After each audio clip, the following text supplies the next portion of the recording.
Hello friend, it's my pleasure to welcome you to my channel as a graphics and multimedia. My name is Rafi Yakub right here, and in today's video you are going to learn how to create this amazing beautiful flower with corelDRAW.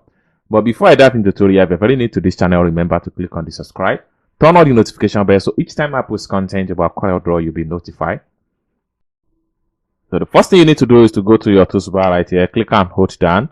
This time around, make sure you choose your circle or ellipse.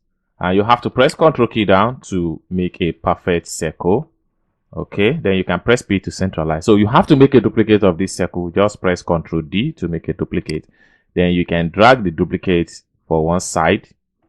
And the next thing you need to do is to press Shift key and select the second circle and press letter E. This allows you to align properly. Then you have to go to your toolbar right here. At this point here, click and hold down. Make sure you choose Virtual Segment Delete. Having choose your virtual segment delete, you have to press Hotkey and cut this point. So you're going to be left with this. Next thing you can do is to select this and press Delete key on your keyboard. So you're going to be left with this. At this point here, you need to come to the stroke width and make sure you apply this to be 5. Next thing you need to do is to make a duplicate of this. So for you to duplicate this, you just have to, from the top right, from the side right here, and make sure you place with your right click. Then you continue until another one, and you make another one, and you make another one. Okay, so next thing you want to do right here is to make sure you select everything this way.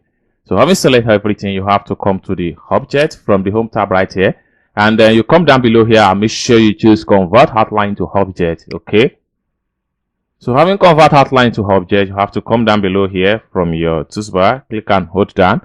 This time around, make sure you choose interactive fill. So having chosen your interactive fill, then you need to make sure you look for fontaine.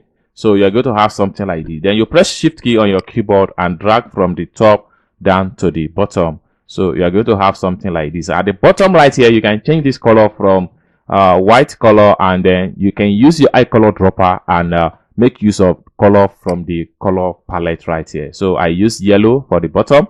Then I will come to the top right here also. I will change this color from black to another color. I will use my eye color dropper this time around. I will pick the same yellow. Okay, so I will click on here and make sure this is get to the top. I'll press Shift key on my keyboard and make sure this is get to the top, and then I will have to double click here to create another color. So for this point here, I have to change the color. So this time around, I'm going to make use of my hydro color dropper. I will use cyan for this point here, and I will have to come back here and I will create another color palette right here. And this time around, I will change the color also from cyan. So this time around, I will make use of my eye color dropper again, and I'm going to use magenta. Okay. Now, once you get to this point, the next thing you need to do is to make sure that you group all these shapes together because they are still in one after the other. So for you to group them all together, just select everything this way. And once you select everything, you have to come to the home tab here. Make sure you group. Alright, so next thing you need to do is to make a duplicate. Then you'll just have to press Ctrl C to make a copy and Ctrl V to paste.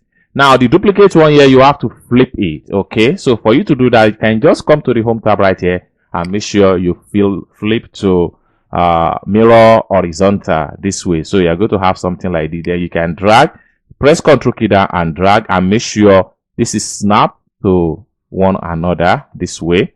And the next thing you need to do is to press Shift key and select the second shape.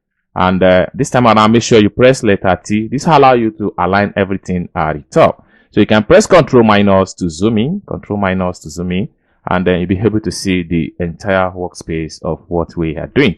So at this point here, we have to come to the home tab here, make sure we group it together. Okay, so we have to press P to centralize. So next thing you need to do is to double click on this particular flower. Then we have to come to the home tab right here. We go to window. From window, we go to Docker. And from Docker, we have to make sure we choose our transform, or you press hotkey plus F7 on your keyboard. You're going to be fine. So at this point here, make sure your transform, your rotate is active. And right here, make sure you type in 30 degree for the angle, and make sure your rotation is 12. And then you have to come here, make sure this point here you snap to the bottom of the shape, and then finally you click on apply. So we are going to have a stuff like this. Okay, now you can select on this top right here and press the delete key. This is because you're going to have one extra. All right, so next thing you need to do is to select everything this way. Once you select everything, come to the home tab right here and make sure you group. Okay, so next thing you can do right here is to press shift key and resize your flower based on the size you are looking for, and press P to centralize. All right, so next thing you're going to do right here is to come to the toolbar right here, double click on the rectangle to create a page border. You can fill the color with black, so you're going to have a very kind of beautiful flower like this. Then you can come to the transform panel and make sure you close the window because we don't need that again. So finally, you can add some effect into your flower so you achieve the right result, as you can see on the screen right here. For you to do that, you just have to come back to your toolbar right here. This time around, make sure you choose your transparent. So having choose your transparent, you have to come to the home tab right here. Make sure you choose fontaine. So having choose your fontaine, you have to come here from the blending option. Make sure you choose invert. So having chosen fast, so the next thing you need to do is to click on here and make sure you choose this effect. So next thing you can do right here is to come back to your toolbar right here, and this time around click and hold down. Make sure you choose your circle and press Ctrl key down to draw a perfect circle. You can come down below right here and fill it with yellow. Right click on here to remove the stroke and press P to centralize. So you're going to have a stuff like this. Then you can select everything this time around and make sure you press Ctrl J to group. Then you can press P to centralize, and you can press Ctrl plus to zoom out, Ctrl plus to zoom out. So you can press letter H to go to the move tool. So this is how you're going to have it, and this is how you can create this amazing flower in corelDRAW step-by-step tutorial. I hope you guys find value for this video. If you enjoyed this video, give this video a big thumb up, and also don't forget to subscribe to this channel for more tutorial like this in corelDRAW.